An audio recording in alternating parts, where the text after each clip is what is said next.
Field length marker. So 86 is a story about 6 separate characters whose paths intersect during the 86 minutes in Los Angeles leading up to this very violent event. Today we are shooting the opening scene of the movie. We have our main character. We start on his feet. That's the opening shot of the film. About a minute walk from here. He walks down the street. He gets in here into the diner. And then we switch to the other 3 characters that are having a conversation. This is the 3 pages scene. And that's where our first cut is. Cut. There were some shots that really did kind of necessitate having a camera that could be on one rig and then move into another rig in the same shot.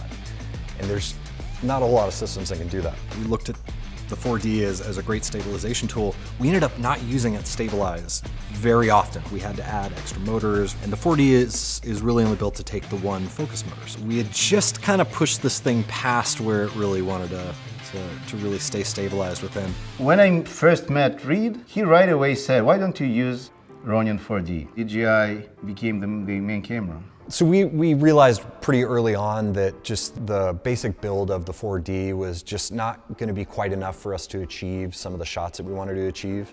Our camera team got together with our first camera assistant, Roger Spain. We went into Keslow and talked to Michael Kramer, who's the head of their R&D department, and basically laid the problem out for them and said, we need to take this camera and we need to modify it to be able to add a couple extra motors, maybe some extra back weight to compensate on the gimbal side of things, and it still needs to be in this form factor. Within the hour, they came back with this 3D printed plate that had just everything we needed. We kind of looked at it and go like, oh wow, okay, this camera is going to work. When we initially prepped, we were worried about the weight of the 3 motors and the 80mm Laowa, just because that is a pretty heavy and large size lens, but we did it.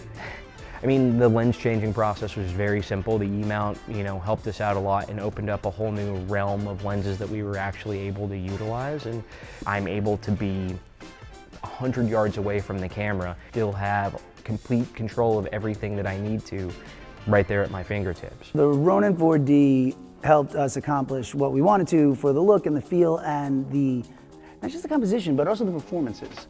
That's a kind of a movie where you have the new developments every day. You discover it on the go and kind of love it very much.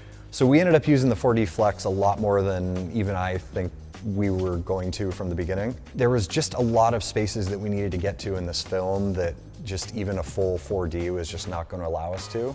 To be able to just kind of take this small little camera and just kind of move it into these other spaces that you don't have this length or this height you got to worry about.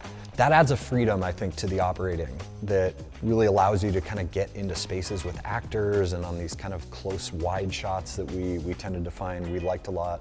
And the Ronin, in many ways, it gave us the adaptability and the flexibility to be able to get in and out of these scenes that allowed the actors to not realize the camera was there. So we're going to start upside down. The one shot that comes to my mind when I'm thinking about how this camera really helped us achieve these shots was we did a few different car rigs. One of these shots was as we were coming into our hospital scene. We start in a car mount, we're coming out of this big dialogue scene between 2 of our main actors. So the way we set this up was we had a hood mount on the car.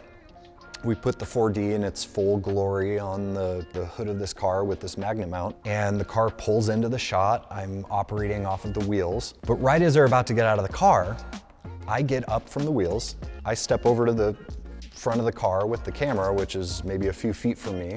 I'm just in the parking space ahead of them. And in the time it takes one of them to just end their dialogue and get out of the car, I've gone from the wheels, grabbed the camera, released the magnet, and now we're moving into a handheld mobile gimbal shot that's tracking these 2 actors into some dialogue, and then we actually go from there into a full scene. So to be able to go from a car mount that's stabilized, it's kind of got this beautiful, it feels like this nice, smooth, professional shot, and then to move into this mobile action and into this kind of stable 2 shot, I don't see how we could have really done a shot like that without a tool that has this built-in stabilization. Now all of a sudden you can create these new shots with a flex mode or with this camera that haven't been done before, and now it's stable as well. And that's just something that no other camera manufacturer has right now.